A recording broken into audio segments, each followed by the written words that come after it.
For mange mennesker der er det en drøm at komme op i rummet, simpelthen flyve derude. Men det er ikke alle, der får drømmen opfyldt. Vi er her til en rejsemesse i Denver i USA, og en af dem, der er med, det er en tidligere astronaut, som har været op 3 gange i rummet. Den ene gang så langt op som 500 kilometer. Og han drømmer stadigvæk om at komme op, selvom han nu er 73 år, og det her det skete for 20-30 år siden. Det er på Kennedy Space Center, at det sker. Kennedy Space Center er en af de mest populære turistattraktioner i Florida. Man kan stadigvæk opleve, at der er opsendelser af rumraketter, og man kan opleve det både fra NASA, som er ligesom den amerikanske regerings officielle organisation til at have med rumfart at gøre, men også fra private firmaer. Der er i hvert fald 3 private firmaer, der konkurrerer om at komme op i rummet. Richard Branson, som er kendt i Europa, den engelske milliardær, som blandt andet ejer Virgin, han vil lave noget nede i ørkenen i Mexico. Det blev sat voldsomt tilbage, fordi han lavede en opsendelse, hvor der var en, der døde. Og det kan ikke lade sig gøre.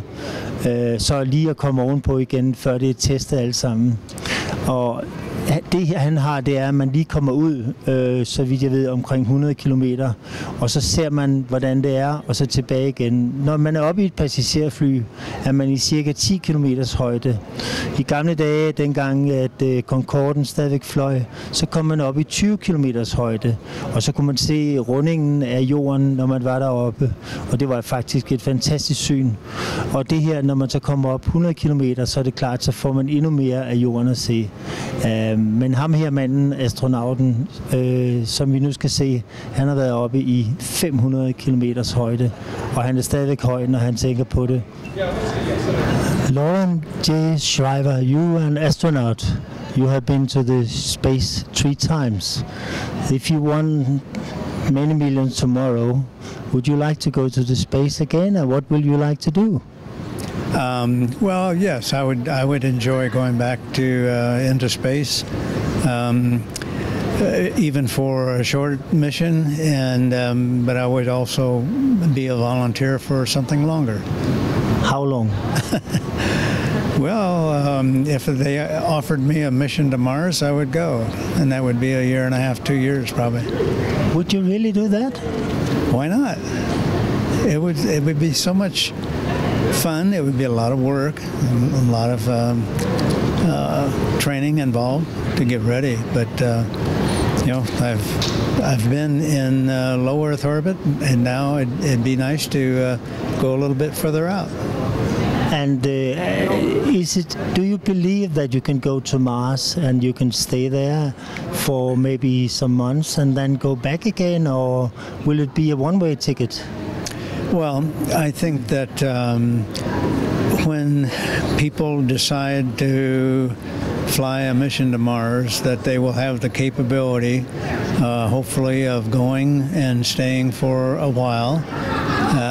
And by that I mean 2 or 3 months, and then coming back. I think that most people, when they think about a mission to Mars, would be one that comes back and returns to Earth. There have been some talk in the past about one-way trips to Mars, but I'm not sure whether that would be something that would turn out to be very popular or not, although I think many people volunteered for it, but I don't know how many would actually go. You said that there was some years ago there was an advertising for one-way ticket to Mars, and how many replied on it? Oh, there were over 200,000 people that I read that had expressed interest in it. I don't think they put any money into it at that time. For a one-way ticket? Yes, sir. I don't think it was offered as a joke, and certainly the people that volunteered didn't think it was a joke either, apparently. But when you were an astronaut, how many people applied at that time? When was it the first time you went up to the space? And I was a member of the Space Shuttle astronaut class of 1978. That was the first class of astronauts that had been chosen in over, well, about 9 or 10 years, quite a while. And so there was a lot of interest. There's even more interest today, as you might expect. But I think there were 10,000 or so applicants in round numbers, and our class had 35 people in it. As I said, we were the class of 78, meaning that we started our training as astronaut candidates in July of 78, and finished that up the first stage in a year, and we became eligible for crew assignments at that point. The first several missions were mostly astronauts who had been around for a while but had not yet flown. But wasn't very long at all that folks from my class started to fly missions. My first mission was in 1985. So. And how high were you in the space? I flew 3 space shuttle flights. The highest altitude was the second mission where we deployed the Hubble Space Telescope. That one was, the orbital altitude was 330 nautical miles, which is about 385 statute miles, which is on the range of 500 kilometers or so. Oh, yeah, it's probably a little bit more, but a little bit, yeah. But, and how was it? How was the feeling being up there? I mean, for many people, it's a dream. It's a life dream to go up there, and suddenly you were there. How was it? Well, it's one of those things when I was young, still in college, when we started to have really good success with our early human missions to orbit. But I thought, well, they're sure having a lot of fun. It would really be neat to do that. But I probably won't ever get the chance to fly in space. But as I continued my career and continued to do the things that I had wanted to do for quite some number of years, I was an Air Force pilot and test pilot. So the background that experience gave me was exactly what NASA was looking for in the pilots or in the astronauts that they brought on board our class to fill pilot roles, i.e. the pilot position and the commander position were typically rated pilots with usually some test pilot experience. But what else did they look for? You have to be smart, you have to be physically fit, you have to be strong, or you have to take a fast decision, or what? Well, there were minimum requirements for education, but it was a bachelor level for the pilot candidates. For the mission specialists, advanced degrees were almost mandatory for being successful during the selection time. There were other things about physical fitness, and they invited us down for interviews with a NASA team of medical doctors and psychiatrists, and mostly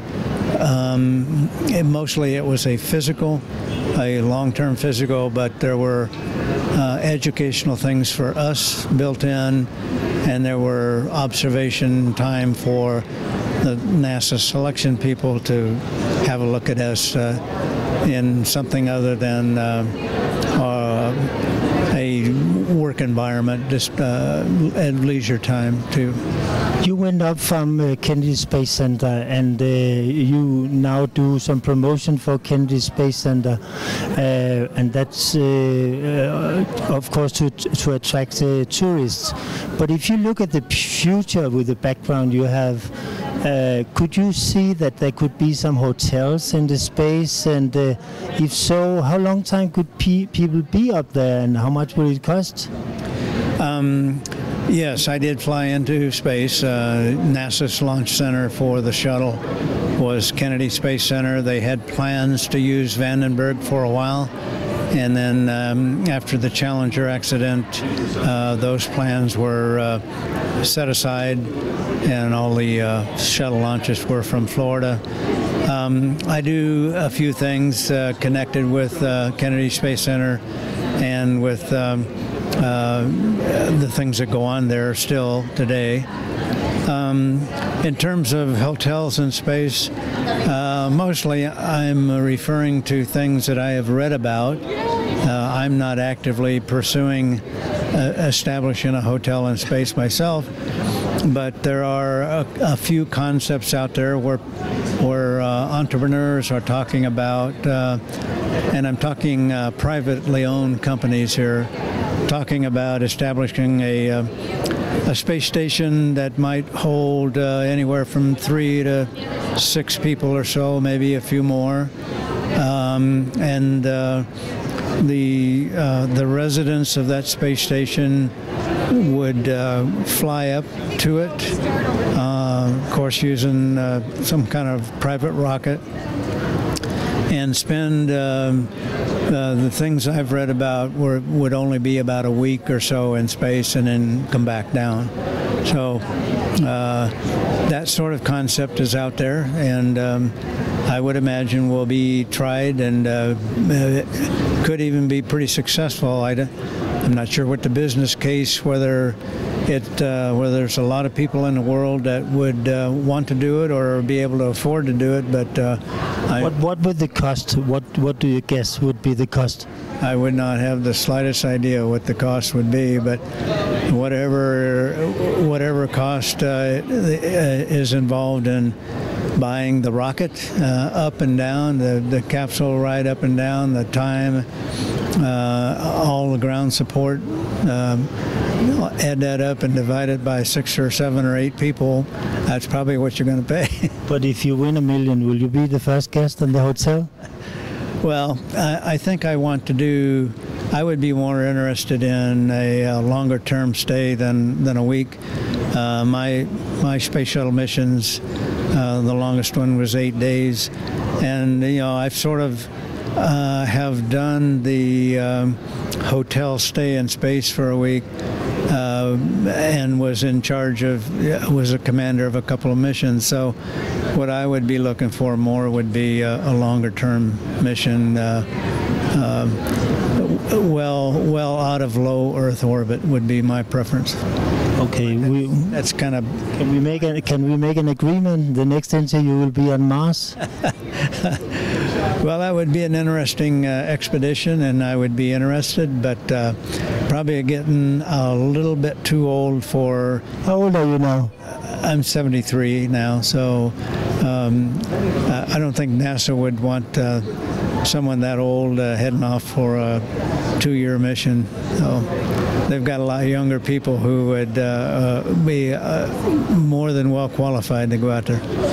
Astronauten Lauren J. Scriver, det er ikke en mand, der lider af højdeskræk. Han fortæller i interviewet her, at han har været oppe at flyve 3 gange, og at dengang han blev valgt, der var der 10.000, der søgte om at blive astronauter, og der blev så 35 udvalgt, som man så arbejdede videre med. Man så meget på, hvilken erfaring folk de havde. Scrivers erfaring her, det var, at han har været jetpilot, og han har været beslutningstager, det vil sige, at han har været kaptajn ombord på de flyvninger, som han var. Og det er altså vigtigt, når du er oppe i rummet der, at du kan tage nogle beslutninger i løbet af en brøkdel af et sekund. For eksempel dengang Neil Armstrong landede på månen, der var det noget med, at der var brændstof tilbage til 50 sekunder, og det var altså med at tage nogle beslutninger. Det første sted, han skulle lande, der kunne han altså ikke lande, fordi der var for meget fald. Så det var med at tage en beslutning om, man kunne nå det næste sted, og der stadig var brændstof nok. Shriver her fortæller, at Han var vild med at være oppe og flyve. Han synes, det var fantastisk. Og han vil gøre det den dag i morgen, hvis han kunne. Han fortæller, at nu har han været ude, hvor man så må sige, i den lavere del af rummet. Så det, han drømmer om, det er at komme længere væk, eventuelt til månen eller til Mars. Han siger, at han har læst, at der er et firma, der har reklameret med, at man kunne komme til Mars på en enkelt billet. En enkelt billet til Mars. Og det var der 200.000 mennesker, der reflekterede på, eller var interesseret i at vide noget om. Han vil ikke sætte op, med mindre at der ligesom er en baggrund for, at man også kan komme tilbage igen. Og det er altså lidt svært, fordi det tager lang tid at komme derop. Der er ikke nogen menneskelige forhold, som man bare lige kan gå rundt eller kan bo der. Det er helt specielt forhold, og så vidt jeg ved, er det ikke endnu lykkes at finde ud af, hvordan man kan komme tilbage igen. Men han siger, at det vil han gerne. Han fortæller, at han ser en fremtid i rummet for, at man kan lave hoteller med en 6-8 personer. Han ved ikke, hvor meget det koster andet. Han siger, at det bliver dyrt. Og han siger, at han har været oppe i rummet i 8 dage, så han har sådan set ikke så meget lyst til en gang at bo i et hotel i 8 dage. Nej, nu er han længere væk. Han vil til Mars. Og jeg har aftalt med ham, at det næste interview, vi laver, det bliver så på Mars.